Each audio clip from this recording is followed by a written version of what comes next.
Warning. This program contains strong language, auditory violence, and mental nudity. It is intended only for mature audiences. Listener discretion is advised.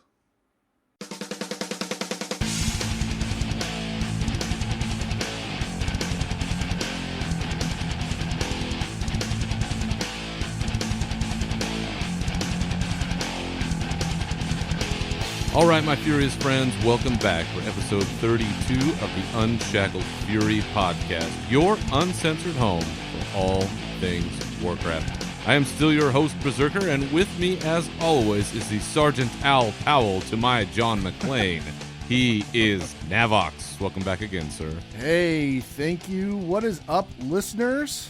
Hope everybody's having a fun time with your artifact power at this point. I can't imagine what it is. I think it's like up to 132 or something, or 135 now. Just blasting through content. Yeah, just blasting through content. Watching that counter spin up like some kind of casino reel. It is nuts, man. I went in there and finished out my...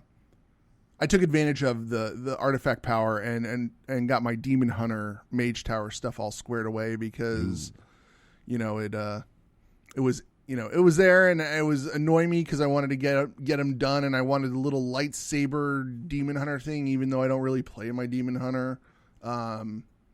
So it's nice to have that little boost, and God knows I needed it because I'm so terrible at playing any other class but my warrior. So yeah, every little bit helped. So, yeah, I at long last, I was finally able to get my Fury Mage Tower. Yeah, yeah, because I'm just not good, and I was finally able to go in there and just steamroll that thing. I still had to pay attention to mechanics, just a little bit. I had to get an interrupt off, and I still had to get a couple other things in there to get super buff while I was running up on She-Devil there, but yeah. I made it work. Finally got it, so I'm happy about that. But are you going to do the arms one? Hell no. I am done. Really? You don't want to get the arms one done? No, I could barely do the Fury one, and I know how to play that class sort of, let alone arms, which I know nothing about at this point, or protection, which I know nothing about at this point. No. I'm going to have to pay some gold farmer to jump in on my account and do it for me. You can pay me to do it, and then I'll hang out with you. All right. I'll give you access to my account. You can mail yourself some gold out of my account. Well, other than that, we did, you and I, we did have something going on last week that we have never been able to do before. We finally got to give away something. Yes, that was fun. From Blizzard. We actually had a beta key giveaway. Yeah. I never thought we would never get in the good graces of Big Daddy Blizzard, but it happened. And we had 25 keys to give away in exchange for a small piece of work. All people had to do was submit a haiku. Yeah. We had about a 30-hour, 24, 28-hour window, somewhere in there, for people to respond to a post I put on Twitter, and they could load up a haiku. We got a wide variety of actual haikus. We got some attempted haikus. I noticed we had some duplicate accounts giving out haikus, but you know what? You did the work, and I can't prove that the name with 15 numbers after it is not some legitimate account, even though you have like no followers and there's no other activity on the account. That's fine. You did the work and you got the key, so congratulations. But it was an interesting experience for us. But hey, listen, we finally got a foot in the door. Yes. Huge shout out to the Warcraft community team for helping us out with that. Thank you, WoW community team, for finally recognizing that our pestering will not end. That we are the squeaky wheel. Yeah, the squeaky wheel. I did, I don't know if I've shared this with you yet, but I did receive a small ration of shit for finally getting something from Blizzard to give away, and I believe that the term that was said to me was sellout. Oh, no. That the Unshackled Fury podcast has finally sold out. And listen, we have not sold out. We have bought in. Don't get it confused. We have not sold out. We will never sell out. And if we want to go down that road, I'll tell you what. We'll start influencing people. I got a good rage topic for you this week. So without any further ado, why don't we jump into that? Let's rage.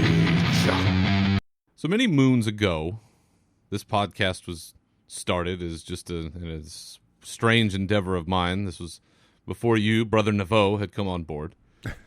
And I had posited that this show was and still is a podcast for the everyday Warcraft player. This is not some show about mythic raiding. I don't do that. You'll rarely hear me talk about anything along those lines. That's more of your bag, Navox, but even us, that's not the focus of the show. Right.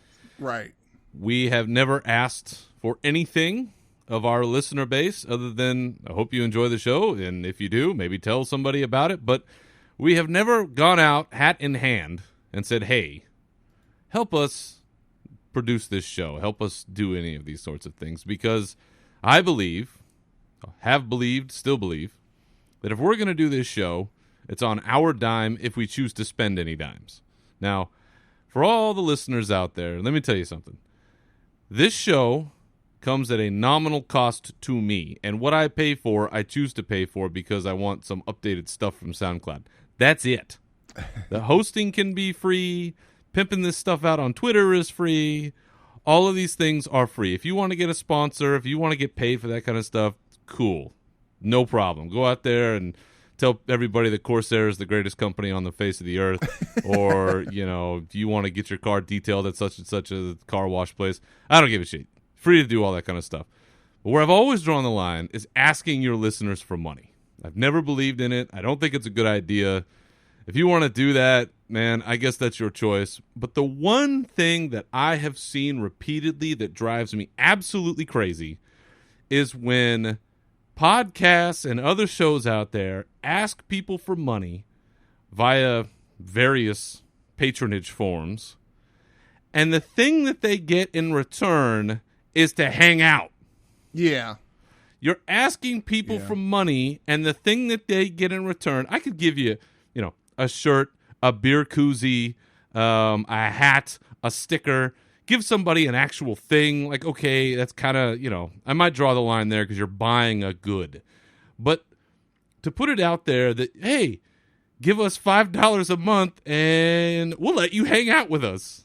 I just, I can't abide by this, man. It drives me absolutely crazy every time I see it. Because, listen, if you have people that listen to your show, you should be thankful that they do. And if people want to hang out with you, then go hang out with them for free. Go jump on Twitch. Go jump on Skype. Let people in. I don't know. But don't charge people money to come hang out with you. You should want to hang out with your listeners. It absolutely drives me crazy that in a community like ours, where we focus on things like, friendship and community and trying to bind us together and all of this, real high-minded, friendly stuff, that you're gating that content through cash.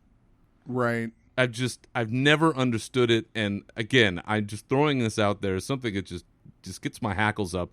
And a commitment to all of our listeners: you will never see or hear or read or find out in any way that the Unshackled Fury podcast is asking you for cash, money, Bitcoin, traded goods in any way. Never, ever. And I don't think anybody else should either. But maybe I'm wrong. Navox, do you have a flip side on this to calm me down? Am I just being too harsh on the people that need a little scratch to get by? No, and I understand where you're coming from. I listen to these podcasts on my way into work, and one thing that always turns me off is when a podcast blatantly just asks for, hey, you should donate, and then we can just donate to the show and we'll hang out and all that stuff.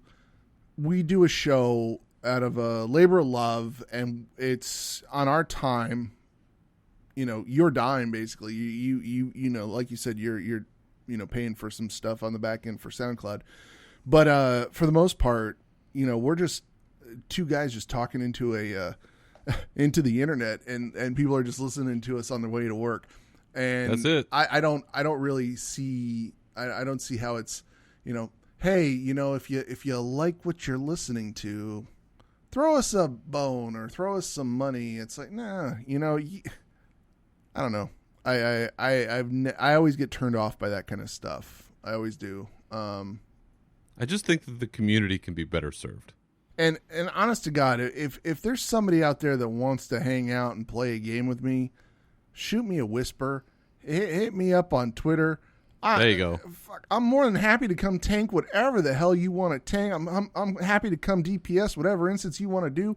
I'm happy to come fill on a raid team. You don't have to pay me anything. I'll just come do it. It is what it is. But yeah, I know you and I had talked about this offline a couple of times, and these things that we've seen that kind of come across our way, and this is one of those continuing things that I see where I admit.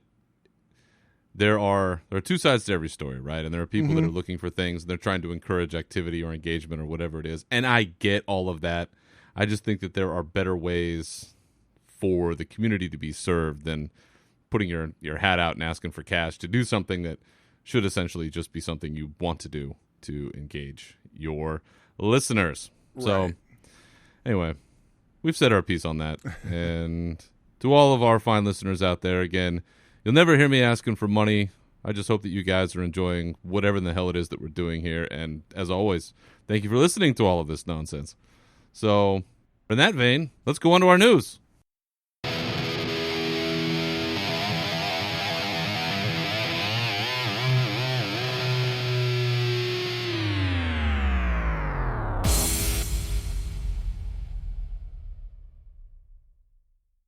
Today, we will say goodbye to our nearly departed expansion, World of Warcraft Legion. Yeah. Today will be the last time that we really speak about Legion in depth. From here on forward, it'll pretty much be something that we reminisce about fondly and think about in terms of rearview mirror type stuff. So today we're going to go through and just kind of talk a little bit about the history of Legion, how it came to be, what we experienced as we went through the expansion, things that were introduced, things that we liked, things that we didn't like, the state of the game going forward, and all of those things in between. So starting off, Legion, which was first introduced some time ago. Now, if you recall, I have said on this show a few times exactly where and when this first announcement came and where I was and what I was doing. So we'll go back to August 6th of 2015, nearly 3 years ago. We had Gamescom in Germany going on when the Warcraft team went out there and we saw the first cinematic teaser, which was the sort of resurrected Gul'dan back from Warlords of Draenor, putting his hand on a giant crystal, and oh my god, it was Illidan on the other side. And I, being on safari in South Africa at the time, trying to get a single bar cell signal in the corner, literally crouching down in the corner of a hut behind like a bathroom stall, trying to get this signal so I could watch this thing. And it just blew my mind. I wasn't even sure I knew what I was looking at first. I was like, is this what I think it is? Is this really happening? Are we bringing Illidan back? And sure enough, they were. And Legion was announced.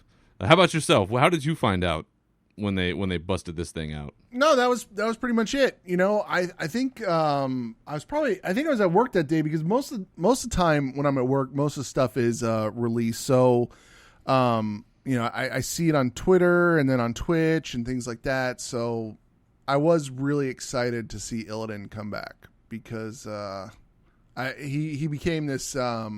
He just became the anti-hero. He's the anti-hero. Yeah. Everybody hates to love and loves to hate him. It's like, yeah, that's it. That's all I have to say. So they first announced it at Gamescom. They had an introduction, and that was where we found out the sort of basic building blocks of what Legion would be, that the invasion of the Burning Legion was on its way, that Gul'dan had, he had survived the events of Warlords of Draenor. We'd seen him go through this portal at the end of the Hellfire Citadel raid. I had also called this would also be the expansion that Varian Wrynn would die. I called this ahead of time, like before. So it's your fault.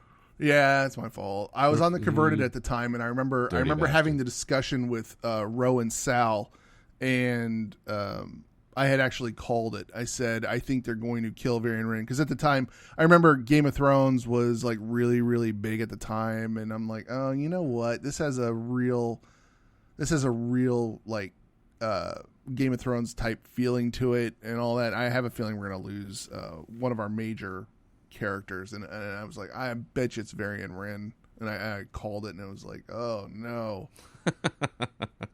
Yeah. Well, you were definitely on the money.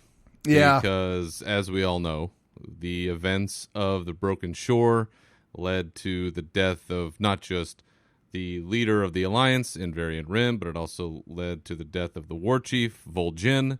But at the time, when it was first announced in August of 2015, Alex Afrasiabi, Mr. Abrosiabi himself, had warned us at the time that this was going to have real consequences, that this expansion, the events of the Broken Shore, which they told us about very early on, that this was not just something where we go and we quest and it's inconsequential. I mean, he made it very clear that some really gnarly shit was going to go down. And part of the reason you could tell that was because that was the first time that we had seen the artifacts, and the two that they showed were the Ashbringer and the Doomhammer. Mm-hmm. And they even said that we were going to be wielding these weapons because of heroes that we had lost and because of heroes that had given up hope. And so we knew to some extent that we're losing some people, and other people may just kind of go by the wayside. I knew they weren't going to kill Thrall because there's no way they can kill Green Jesus. Yeah, and I really had hoped we would get fair trade on that, and I don't believe that we have as Alliance players. But whatever, man. Whatever. It's cool. Vol'jin, he seemed like a good dude.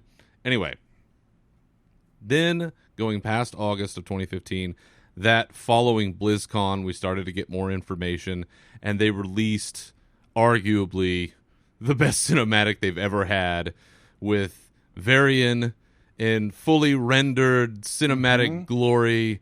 You had him riding in on this airship, and you had Sylvanas before she went absolutely nuts, nowadays as we know her, on another ship, and they're driving together, and they're taking down Infernals, and he's doing his thing, and goes down in the water, goes full fury, busts out the two swords of Charlemagne, and just goes ape. And I mean, that might be the highlight of my whole life, right next to the birth of my son. It's very, very close.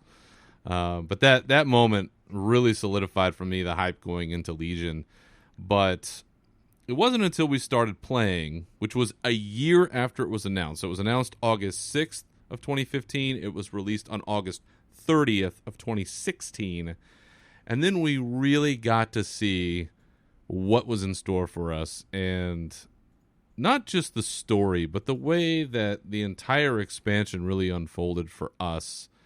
I think it's been a universal opinion, at least in my eyes, that this has been maybe not the best expansion, but I mean, it's got to be tied. I actually put this up. I actually changed this, that Legion is my favorite expansion, and it has surpassed Wrath. Wow. See, I'm so I am going to preface this with, I am a World of Warcraft mark. Anything World of Warcraft, I'm a fanboy with it. It's the only game I've continually played since 2004. Now, that being said, I think WoW's in its best place it's ever been.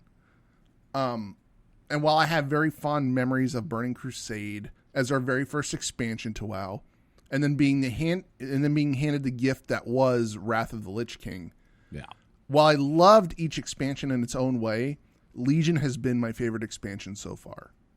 And I can tell that because in the past expansions, I burnt out at the end and just stopped playing altogether. I am still logging into the game every day. I'm dabbling a bit of everything, although now it's just me cleaning out my bags, praying for the launch of BFA, and I'm leveling a Horde tune. I mean, fuck the Horde. What? Yeah, I'm leveling up a Horde. Blasphemy. Hey, I got a warrior. I got a warrior, an orc warrior, and I'm leveling up a orc, warrior just so. How dare you play a whole other side to this great game? I know exactly. I feel like I've been getting one side of the story, and I just wanted to go on, but they changed the world for us. They enabled the world scaling. I love the fact that everything is scaled now. You don't have to, the zones aren't linear. You could go wherever you want. You can level up however you want. And that was such a great feat for them to do. I mean, I really, really enjoyed that. I know a lot of people didn't like that, but it's up there on some of the things I really, really enjoyed with Legion. Yeah, and when you look overall, when they brought this expansion online, there was a lot of content, I think, added to this game, which, again, has kind of lended itself to the longevity, because you're not the only person I've heard talk about how I'm continuing to play. Like, maybe I'm done with certain things, like I'm done with the rating or I'm done with whatever it is, but I still hear about people jumping in and still logging in and playing the game. And, when we look overall at the basic, the major features that were added in, you had the Broken Isles, which was the new continent of lands that was added in. And to your point, we could start anywhere with the level scaling. We didn't have to start anywhere in particular, which I love, because the first place I wanted to jump into was Stormheim. As soon as I saw that, I'm like, oh, right, cool. See you later. Yep. And that was the first place that I jumped into. And I think not having that bottleneck anymore of, because I know you remember, do I go to Howling Fjord or Borean Tundra? Right. Or, I didn't come in until a little bit, a month or two after Burning Crusade launched, but everybody's in Hellfire Peninsula. Right.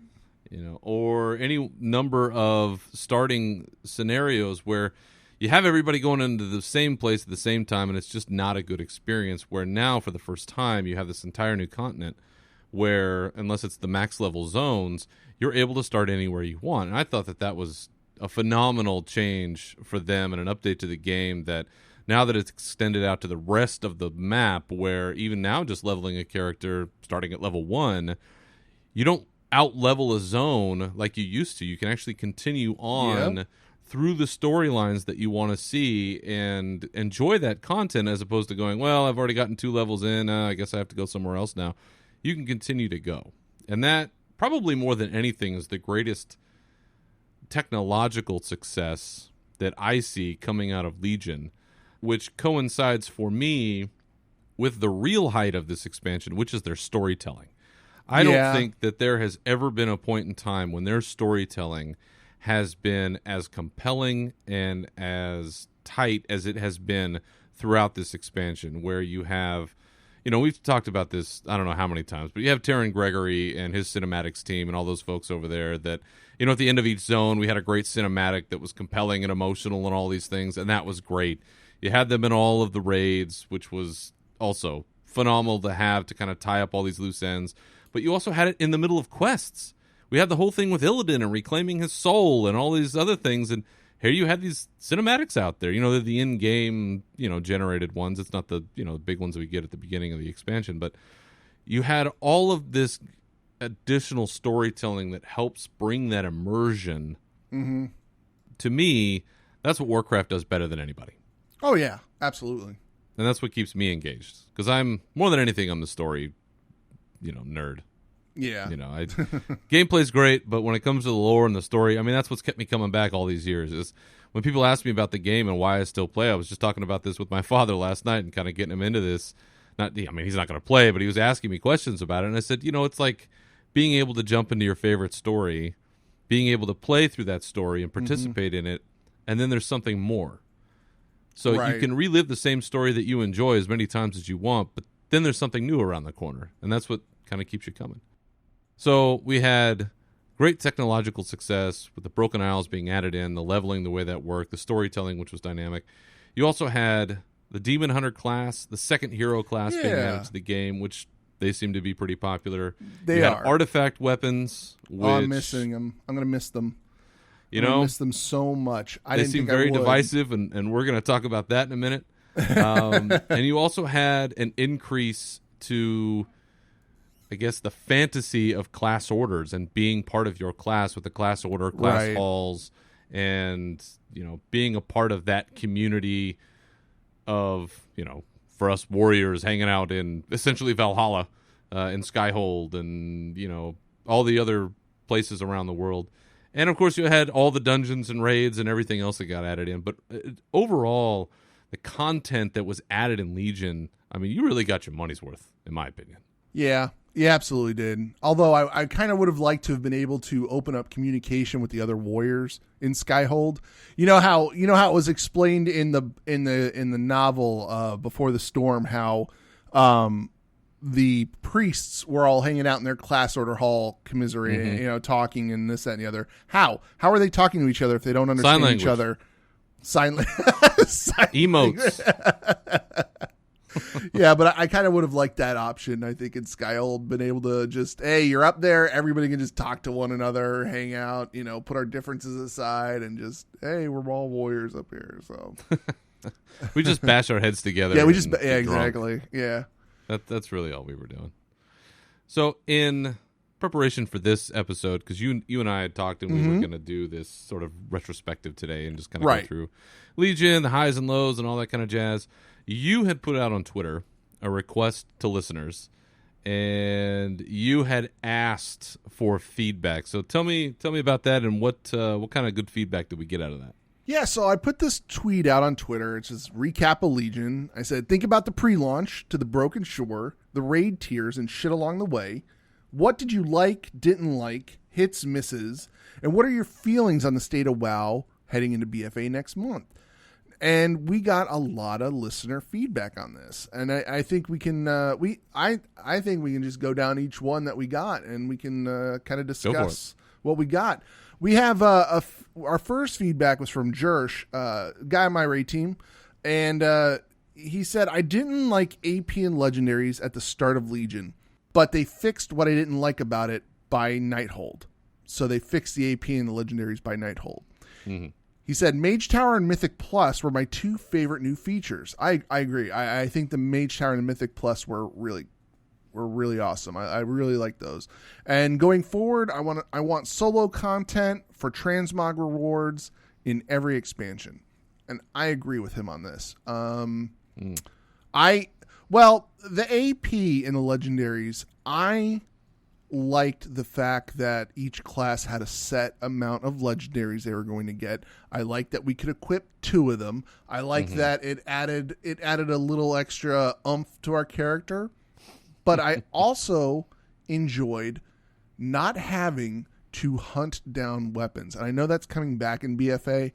The one thing I didn't like about prior expansions and also going into BFA is I don't like the fact that the weapon is the one thing that will make or break a class. Like it instantly makes your character better. It just to me, that's just, I liked being in control of my artifact. I liked having my artifact. I liked being able to power it up. When I first started doing Legion and world quests, I would clear out every single world quest on the map. Artifact power, gold. I skipped the pet ones, but I don't pet battle. But I know a lot of people who do. But I liked being in control and being able to power up my artifact. And my friends made fun of me. They're like, what are you doing? It's not going to mean anything in a while. I didn't care. I was, I just kept powering up and powering up. I was playing a tank at the time. So, it helped me out tremendously with that artifact power. But, yeah. And the Mage Tower and the Mythic Plus, I don't know. I mean, Mage Tower brought out a side of me that I don't normally see unless I'm playing Call of Duty. I was going to stream a lot of the Mage Tower stuff, and I just decided I really should not stream me doing the Mage Tower because I would say things that wouldn't be really good for people to listen to. Just put the mature filter on that thing. Yeah, I think this goes way above and beyond the mature filter on that. So, yeah. But what about you? What did you feel like with this post? in particular? So I didn't really like the way that the legendary system played out in this expansion, and I've talked about this before, is I just felt it was too random, and at least from my perspective playing Fury, that the spec was designed around having certain legendaries. Like you had to have the hat, and then you had to have the pants, and then you had to have this or that or whatever. And I just felt it was too detrimental to the spec. I mean, there was a time when we had a trinket that was like the end-all, be-all trinket, and then they nerfed the shit out of it. And I don't like it whenever there's a time when your ability to be productive is based upon this random set of outliers that you really can't work towards. Like if I know a specific piece is going to drop off a specific boss, then I know that's what I'm waiting for on that boss, and I can save a roll, or I can do these things, or whatever it is. And again, this is just being, I guess, an older player in the sense that we've farmed legendaries. We've been on farm teams. We've done this stuff before where, you know, maybe only a couple of people got the legendaries, but you felt like you accomplished something as a team. Yeah. And I guess it's just, you know, I'm not saying that this is some like participation award shit. I'm just saying is that that's the way I prefer it, because to me that makes the legendaries feel special, and you know, it's something extra that your team gets to do. And as far as AP goes, listen, it's part of an MMO. You got to do the grind. Yeah. And, I mean, it's not my favorite thing, and you know, I don't have the time to clear it out every single daily every day and max out on all my stuff. Like I just can't. So I'm always going to be behind to a certain point, but I know I'll catch up. I know I'll get there eventually, and then that's the way it'll go. Mage Tower, same thing. I thought it was a cool concept. I just am not skilled enough until I overpower it, to be quite frank. Yeah. Mythic Plus was not something I ever did. I ran one Mythic Plus dungeon this entire expansion and don't really have any desire to do it. But I totally agree about wanting more solo content. So it's a fine line for me between, you know, asking me to do a whole lot and me trying to figure out a bunch of stuff and just being able to do stuff on my own. I've always been a player who, as much as I love my raid team, I still want to have stuff that I can do and be successful and get rewarded on just on my own time, that I don't need to, you know, run a dungeon with 4 other people or do a raid with, you know, 10 or 15 or 20 other people. And yeah, transmog rewards, always high on my list of priorities. Well, we got another, we're just going to go through our feedback that we got here. Another feedback from Lonnie. She said, I want transmog pets. Keep on giving us good story that leads into raids. The Suramar story leading into Nighthold was the best. I agree. And for the personal loot to not suck. Yeah, I can agree with that. I know we're all going to that personal loot system, which will be good because we can actually target our rolls for those, for the weapons. I mean, because we're going to be basically targeting the best weapons. It's like whatever boss drops it, you know. So, yeah. And then she also said, I'm also super encouraged by the Blizz folks like Taryn Gregory, Jeremy Fiesel, tweeting about how they are excited. It might be an easy ploy, but I am hooked, she says. Yeah, I agree. I also enjoy the enthusiasm put out by the devs.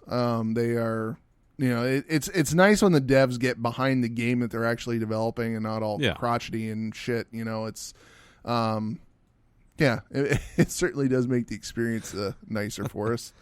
And it, you know, it is hard to say because you can be very cynical about it and say, well, of course they're going to say they're excited about it. They've been working hard and they're trying to, you know, make paper and sell the copies and do the thing. I mean, you can take that sort of attitude about it, but, you know, I tend to believe somebody like Taryn Gregory, if he's out there saying this kind of stuff. Jeremy Fiesel, I've never met him, but I get the sense that if you think it's going to bomb, you're not going to say, I'm so excited about this in some random tweet in the middle of the day and not give any context to it. Right. You're going to be saying, you know, I really love my team and everybody works so hard and I can't wait until it's over. I mean, something like that. You know, that's when you know, oh boy, Warlords of Draenor is back. So I too am encouraged by this, and I agree with Lonnie, is that when you see these kinds of things, again, it does help drive the hype train, and I'm fully aboard, no question. Yeah. Well, we're actually going to jump here a little bit down to Warchild posted.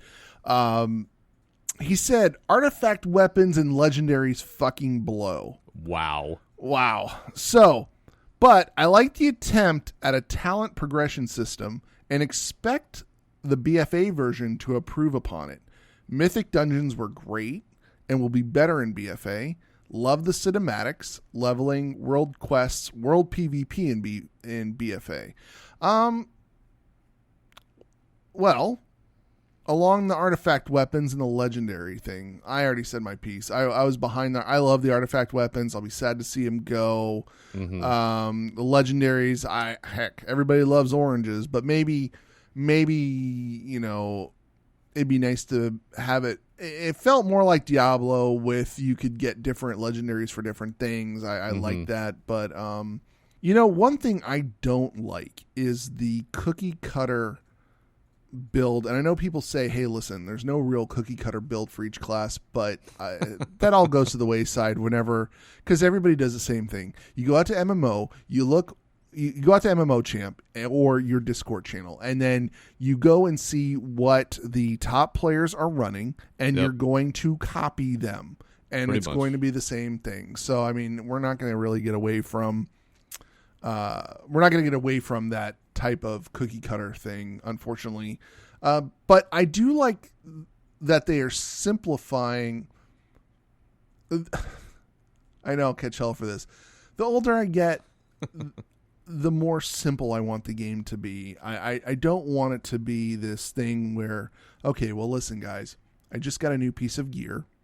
Let's put the raid on hold. Let me go sim this for the next 3-4 minutes and see what gem I need. And then let's, that drives me nuts. Just give me a piece of gear. Let me throw the fucking thing on and I'm instantly better. That's what I want. And I hope that's what we're going to get more of in BFA. But yeah, that's my take on that. The artifact weapons were a tricky choice, and I think every expansion has its flavor, right? Everything that is contained within that period of time, it doesn't necessarily have to lend itself to something in the future. And with the artifact weapons, we knew from the very beginning this was going to be a Legion only thing, and because as soon as it was announced, people were like, "Well, so what happens at the end?"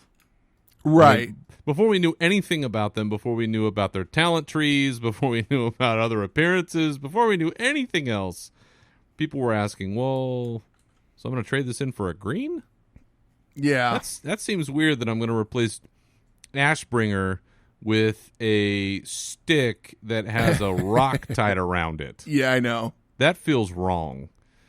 But for all the people that were saying that, totally valid point. I guess the way I look at that is it's an MMO. It's part of the game. There are times when things change, and you just kind of have to roll with it. Yeah. I mean, I know it's from a story standpoint, from a canon lore standpoint. Yeah, it ain't right that you're going to essentially have the Ashbringer, one of the most fabled weapons in the entire history of Warcraft, and you're going to go put it on your mantle.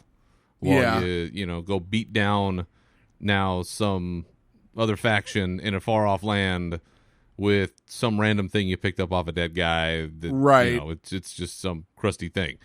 Yes, that does seem a little weird from a story standpoint, but we knew coming in that that's what it was, and I enjoyed it for what it was. Now, me personally, I've said this before, I wasn't all that excited about the artifacts for warriors.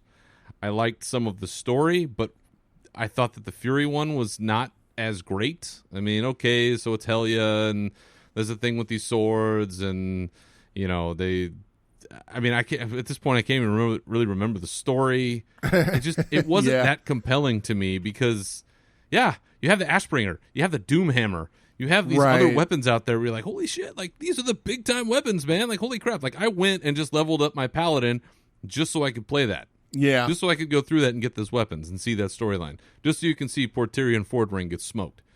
Yes. I leveled up my DK just because I wanted to talk to the Lich King and get pieces of Shadowmourne or Frostmourne and, build a whole new set of weapons out of that. That is fucking awesome. Fury, Okay, all Yeah, I right, he know. was there. But again, as we've talked about a time in the past, they had to create like 40 different ones. You know, the 40 different artifact weapons or 38 different artifact weapons, however many there are. That's a lot. And yeah, I mean, you can only do so much. So overall, I like the artifact system, the way that they implemented it. I kind of wish that we could keep, at least from our perspective in the class that I play, the Fury Warrior, I wish that we could have kept a little bit more from that, like Odin's Fury. I wish we could have kept that ability going into Battle for Azeroth somehow, because I really liked it. But it's what it is. It's for that period of time. We got to experience it. Now we move on and we go to the next thing. And as far as legendary takes by Warchild, I agree with you, sir. I did not exactly like those either. But hopefully in BFA, listen, you know we're going to get some good cinematics. You know the leveling's going to be good. I mean, it's just the leveling's been solid now for the last couple of expansions. I think they started doing a much better job in Warlords, and that's continued on. But don't expect me to do any world PvP other than the Great Warfront. Yeah, which I don't the know how great it is yet, Warfronts. but I'm looking forward to it. And that's just PvE content too. You're not really PvPing. You're just killing AI with 20 other people, which is fun. It'll be fun. You know, it's new, so Let's go burn it all down. well, let's continue on here. We've got one from my buddy Ben Phyllis in game. He says, I like Suramar, Nighthold, and Taurus TOV Mage Tower Chromie scenario. That's another one we didn't touch on, the Chromie scenario. I only did a little bit of that one. The class mounts, that's right. I forgot about that one totally. And hidden artifact traits, the hidden quest lines. Again, another dislike for legendaries, AP grinding, Titan forging. God, Titan forging sucked. I hated the fact that you just get a random. I like Titan Forging. Well, why didn't you like it? Well, because you would get two pieces of items that would drop, and then one of them will be Titan Forge, one of them wouldn't be Titan Forge. So naturally, you want to get the Titan Forge one. So then you'd end up spending your DKP to get the Titan Forge one versus just getting a regular one, just because it's like a 0.5 upgrade or something like that. It just anyway. Personal loot, Holmes. Solve that DKP problem. That's true. Boom. Yeah, Answer.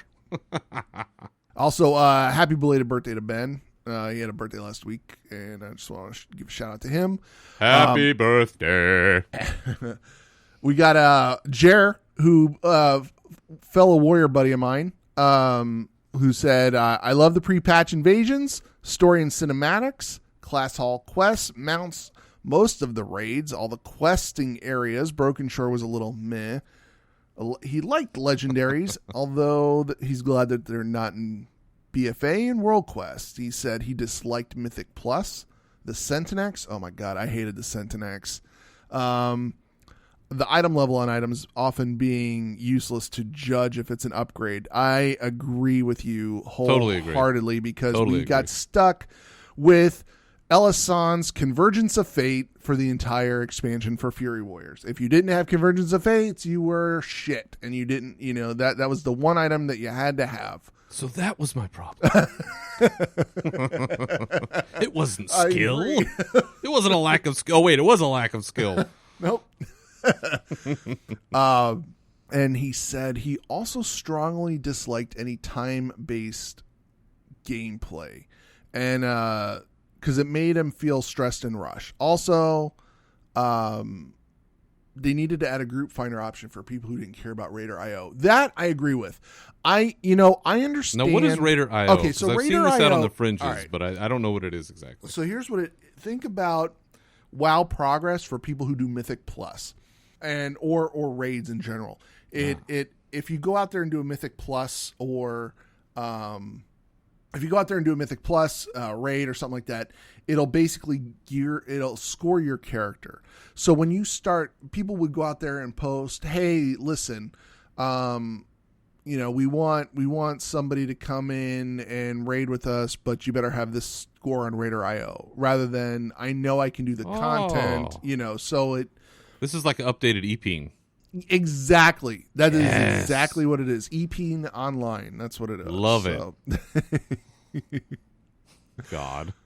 We got more feedback from Summer Graves. Said, like the storyline, the progression and content, the idea of the artifact weapon, sheer amount of things to do. I agree. There was a lot of stuff to do. quest-based profession leveling, which I didn't do any of.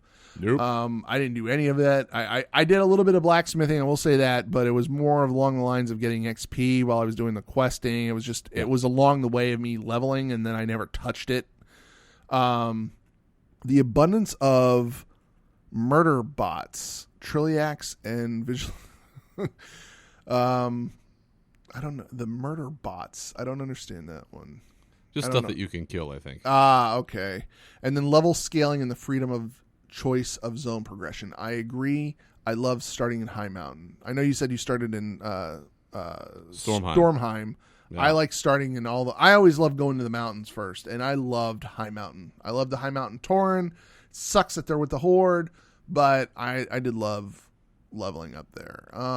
He said he disliked the nonstop AP grind, how alt unfriendly it was before the catch-up mechanics, the legendary system and how much specs performance were tied to it. Yeah. And so much praying to the RN Jesus for everything, taking my boy Varian away. Yep, RIP Varian. Going forward, high hopes for the return to the Alliance Horde dynamic storyline, plus the return of Jaina. I can't agree more. I'm glad we'll be seeing Jaina again. Yep. And they take what they learned from art weapons and use to make Azerite armor, the Azerite armor system, not a slog. If there isn't a poop-centered quest within 20 quests, I'll be disappointed, he said. I'm sure there'll be some poop quests in there. You can't really... It has to be. We're always digging through shit. Now, one thing I wanted to touch on with the death of Varian Wrynn was something that, it didn't really occur to me, was that, we're actually getting to experience the hero's journey for Anduin. Like, we're actually getting to witness this. And that... if you don't know what the hero's journey is, folks, it's Joseph Campbell was a professor of literature and came up with this pattern of how a typical hero takes place. And and looking at it, he's dealt with the death and rebirth portion with dealing with his father, and now he's trying to become a good leader for his people and the Alliance. So we're getting to see that firsthand, because in MoP it started with him. It started with Anduin, going off by himself after his dad's telling him, listen, don't do it. He's going through that whole, the defiant teenager phase of, I know more than you, Dad. This, that, I'm a priest. I know what I'm doing. Exactly. Can't tell me what to do. But, we're getting to see that take place. Which, by the way, if you want to see the most classic cinematic example of the hero's journey, it's what George Lucas used for Star Wars. Yes, exactly. That's it's exactly it. Luke's journey. That is it. There you go. Bluefur posted, the Suramar quest line was my favorite and the raid it led into. Actually, all the raids were excellent. Legion was the best expansion pack for me. I agree, Blue. I think all of the raids were well done. Right when it felt like raids were getting stagnant, they handed us another raid tier, which was awesome. And I was fortunate enough to be with a group that knew that we were going to call it quits at a certain point, and that was the healthiest thing we did as a raiding group, was the raid leaders going, listen, we're going this far, and by this date, if we haven't crossed this, we're cutting it off. Everybody gets to relax for the rest of the expansion, come back fresh, and we'll hit the ground running next expansion. It's been great. I think everybody needs to take some time off from raiding and doing all that. It helps avoid the burnout. You get to go experience some other things in game and so on and so forth. We got some feedback from Xanatees that said, I'm stoked about getting new content. I think everybody's stoked about getting the new content. Yeah. And we got two more feedback. One from Summer Shade. Love the Worgen Undead theme at the start. They are both my favorite starting zones. I met some awesome folks along the way, cried a few tears. I gained a third grandchild. Oh, congratulations. And will miss the class halls, the druid and the pally ones. Hated the feral druids rotation, but I love druids. I gotta say, I actually, the druid turned out to be one of my favorite classes. And the only reason I started playing my druid was I wanted the werebear form. So I went through the Mage Tower and got the they Werebear got you. form and the Feral form. I wanted those two, and that I really, really, really like that.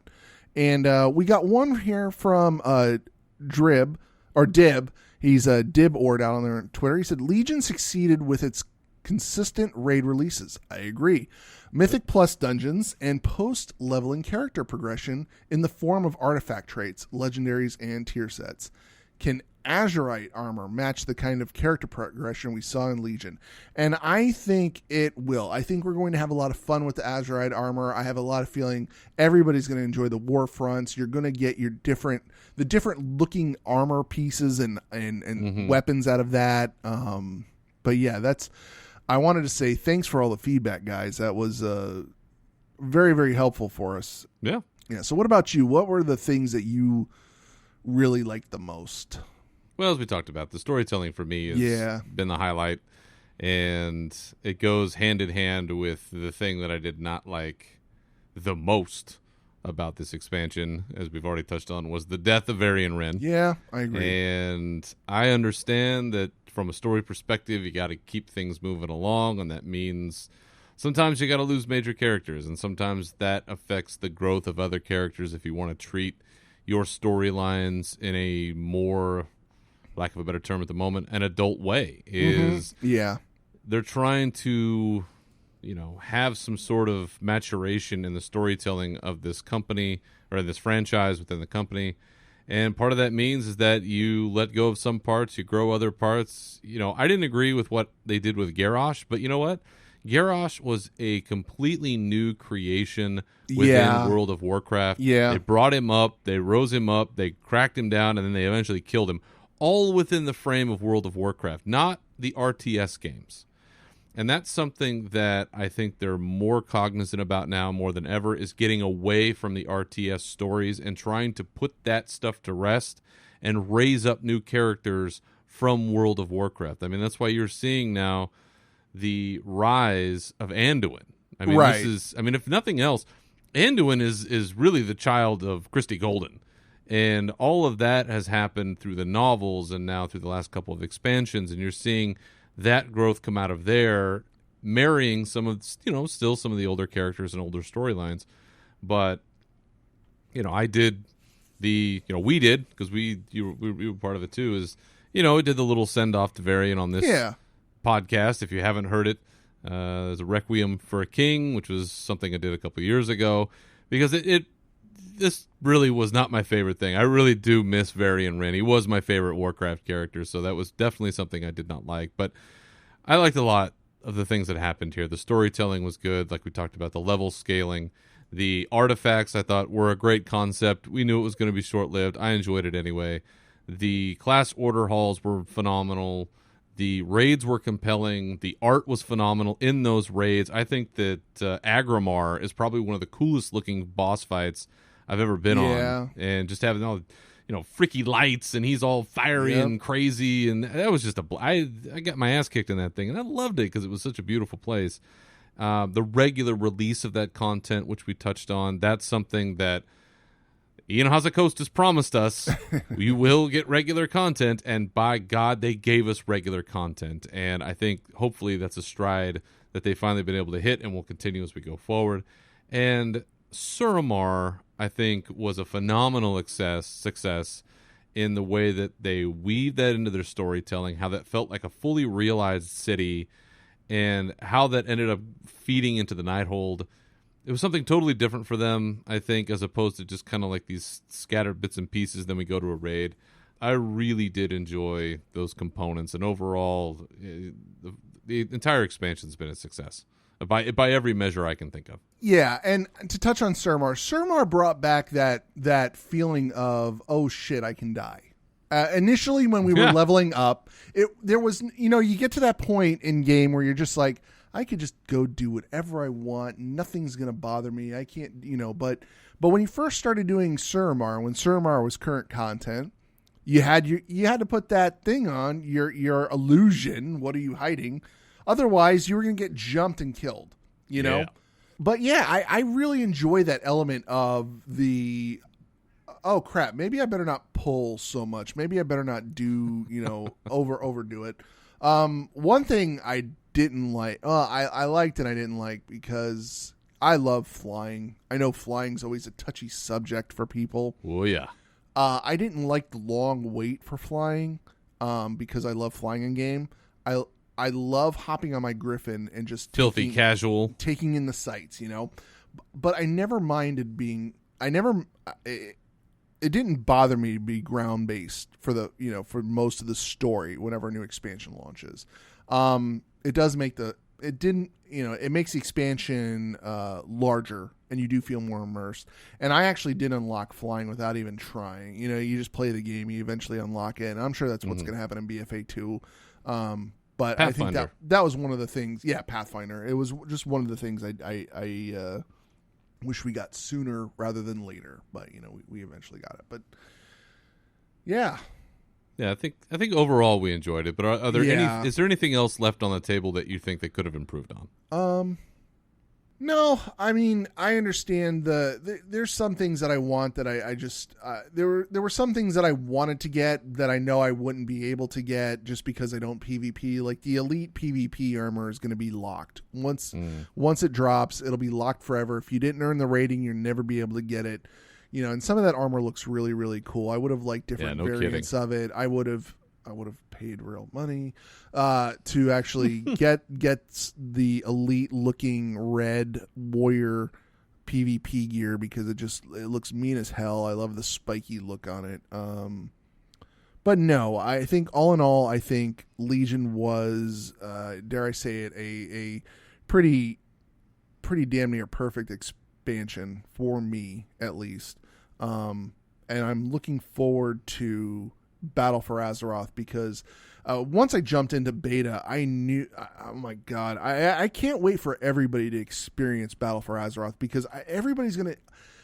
It's just different altogether. The environment is different. The atmosphere is different. It's hard to explain. It really is, but it's not Legion. There's not, you're done with the demons, but you got new stuff. No more you're Fel. dealing- Yeah, no more Fel, but it's bad. The creatures are bad, but in a better way, and I'm not going to compare everything to different games, but it's yeah. You're going to say Witcher 3 again, aren't you? I didn't want to say it, but yeah, it's got a definite feel to it, and I really, really dig it. Sal's going to come get you now. Yeah, I know. It's all right. No, you're right, though. I mean, it's as we look, and as we've talked about, clearly there were a lot of things that we liked about Legion, a lot of the technological advances, the storytelling, the things that I can only imagine will continue on as we go into Battle for Azeroth. Some of the things that we didn't like, legendary system, controversial. They haven't really said what they're going to do with that. We're always going to have some kind of a grind for artifact power. Now it's, the Heart of Azeroth and our Azerite gear and all this other kind of stuff. There's always some element of that. It's an MMO, right? That's what we do. We grind. I mean, you got to have people doing something to earn that $15 a month or whatever. Right. The one thing that I don't know obviously where we're going yet, but I did find at the end of the expansion that a lot of the Argus stuff seemed to run out of steam for me fairly quickly. Maybe it was just kind of, it was at the end of the expansion. I'd done what I needed to do. Our raid team got what we needed to get, and maybe I was just kind of at that point in time. I was like, you know what? I think I've had enough because I didn't really do a lot of questing, world questing in Argus. I still have not earned my new allied races from doing the rep grind.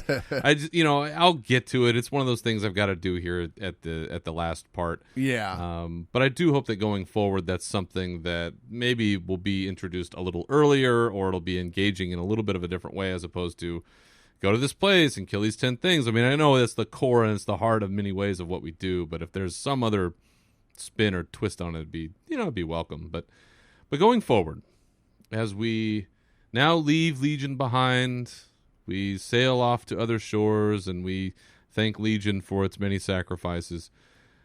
The state of the game going forward. Where do you think we are today, right before we're about to hit the pre-expansion patch and then into the launch of Battle for Azeroth. What do you think is the state of the game right now? I think it's stronger than it's ever been. I really do. I feel like it's in the best place it's ever been. And with just so much stuff on the horizon for us, it's I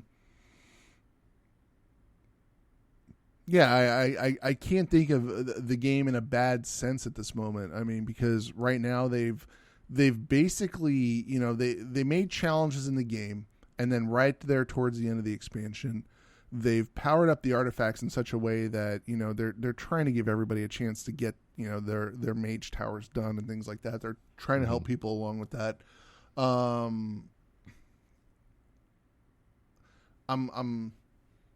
They've given us a little bit of all the changes that are happening, the war fronts. I'm interested in the war fronts. I'm interested in the game mechanic changes that are coming down to us when the patch drops. I don't need 10 different abilities. I don't need a whole thing of your bars get inundated with stuff. I'm really looking forward to the chopped down version of our classes. But yeah, I think the game's in the best place it's been in a long time. It's not like when we left Warlords of Draenor, when we're just like, oh my god, the dull, the disgust we had for it. It's like, hey, you logging in and playing? No, fuck you. Why are we logging in and playing this game? This sucks. I'm tired of Garrison crap. I'm tired of Garrison crap. Right, exactly. Yeah. Right. I'm tired of dealing with with the last I forgot the name of the last boss was in that one, but Archimonde. Archimonde. I was saying Archimonde, but it was, I'm tired of dealing with that raid expansion. We were in that for so long. Oh my god. But no, I think I'm just going to say, I think the game's in the strongest place it's been in a very, very long time. I think everybody's looking forward to BFA, and, I think the WoW team's actually very, very strong right now. And it's got the support, it's got the backing, it's got the storytelling. We were all sad when Chris Metzen left, but we gained, Christy Golden and all of these people that are, that stepped up and are continuing the story. We're going to we're definitely going to see some new heroes come out. Just, it makes our world, we're watching the world evolve, and, it's always good for the game, especially a game that's been out since 2004, man. I mean, it's crazy to think that. I mean, I've never played any game this long, No, and to go along with what you've said, I completely agree in the sense that I think that we're at a high point in terms of the health of the game. Now, some would judge that by subscriber count, and I don't think anybody is making any illusions about us being at the 12 million subscribers that I think was the height during the Wrath of the Lich King era. We're not anywhere near that. We might be half of that. We might be less than half of that by now. I'm not quite sure because they don't release the numbers really anymore. But as far as this game goes, it is clear that, at least in my eyes, the ills of Warlords, or whatever led into that, where you had some kind of just disjointed management. I don't know what was happening, but it just wasn't jiving. And they have come out of that period of time. They have thrown themselves on the sword time and again and saying, you know what, we realize we screwed up. We've been trying to grow the team. We want to take it in another direction and give you guys regular content, compelling content, keep you engaged, give you what you want. And I think that they have really delivered on that. Now, it may not always be content that I enjoy, but there's something out there, I really do believe, for anyone that enjoys playing this game. And they've been able to continue to deliver. I mean, even if pet battling is your thing, man, it's out there. Yep. If transmog is your thing, you even have a mini holiday now. If you like raiding, you can raid to your heart's content. Now you've got Mythic Plus. If you want to keep on doing dungeons, I mean, there's all of this content now that we didn't used to have, and I think that they've really taken these lessons to heart. And I hope that going forward, that the high point that we're at will continue to climb. And And who knows? Maybe they'll have that second renaissance where, you'll get that subscriber count, up to the upper echelons if that's something that could be attained. But as far as where we are, I think we've hit a high point in our storytelling. I think the game is healthy. I hope that as we go through and do our typical MMO grind going into the next expansion, that we feel adequately rewarded for the work that we do. But overall, it's second in my mind to Wrath, and I'm hoping that Battle for Azeroth can compete with that and keep us guessing for years to come. So now, we'll say goodbye to Legion, and fare thee well. We'll welcome BFA into our hearts, as in the coming episodes we'll be talking about the pre-expansion patch, and then we'll be dropping a show right at the launch of Legion. At least that's our plan right now. But before we go, we have one piece of reader mail that we need to address. Checking in once again from the wilds is our brother Rommel, who says, "Greetings, brethren. Have you guys seen the YouTube video of WoW at Hellfest with Christian Nairn? My question to each of you is, if you could have gone to Hellfest, which bands would you have wanted to see? For me, I would have liked to see Megadeth, Iced Earth, and of course, Limp Bizkit." Which I don't know if he's being serious about that choice. Maybe. But yes, Christian Nairn, he of Hodor fame from Game of Thrones, went out to Hellfest and did a little correspondence segment for World of Warcraft, and he even got to play in the back with Megadeth and prove that Hodor can shred, man. Yeah. It was pretty awesome. There were a lot of Hordes walking around Hellfest, not a surprise. But for me, I really would have liked to have seen Judas Priest, because I still have yet to see them. And I would have liked to have seen Iron Maiden again, because I've seen them twice, and both shows were freaking amazing. But I will say this, nothing can compare to what's going to happen next year at Hellfest when it's headlined by the one and only Manowar. Whoa. Which, I mean, Manowar and Warcraft, for me, go hand in hand like peanut butter and jelly. So next year, I don't know, maybe I'll have to fly out to France. But how about yourself? What did you want to see out there? So I looked at the lineup. There were a couple bands I actually wanted to see. I saw they had Alice in Chains out there. Absolutely love Alice in Chains. Yeah. Avenged Sevenfold. Iron Maiden and Megadeth, of course. There's another group out there that I saw, Carpenter Brute. It's a synthwave 80s band. If you haven't listened to it, I love the synthwave, but this is a really, this group does a really good, if you ever think of like an 80s horror movie, it's kind of like the music kind of goes along in theme with that. They also have Rise Against and Corrosion of Conformity. I would have loved to have seen all of those. And they had a really good lineup. I mean, and it brought back a lot of good memories of music that I have not listened to in quite some time. In 2000, I went through this phase of listening to electronica and techno shit. And oh my God. So oh God, yeah, Sandstorm, all that shit. Oh my God. So I went through and just, I was going through my music the other day. And I have just gigs worth of music, and it was a bunch of old techno shit. And I just went through and just deleted it. I just went through and just fucking deleted it, just because I was like, this is not music. That's good baby making music. Alice in Chains is good music. That is good music. Iron Maiden is good music. Yeah. It's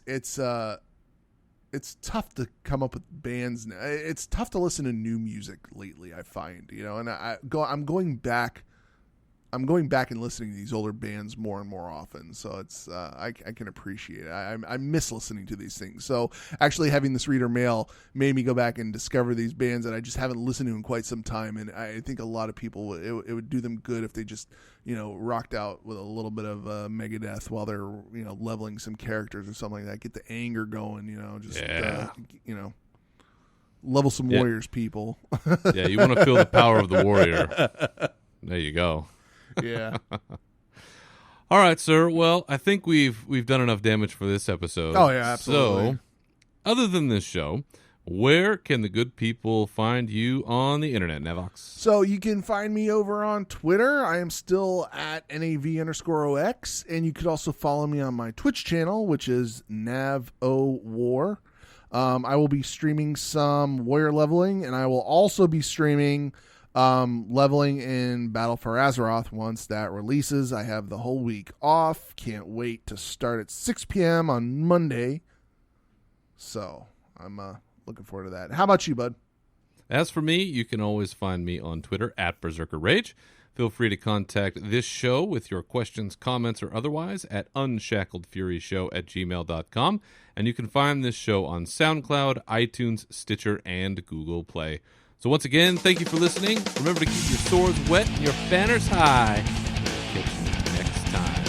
Farewell.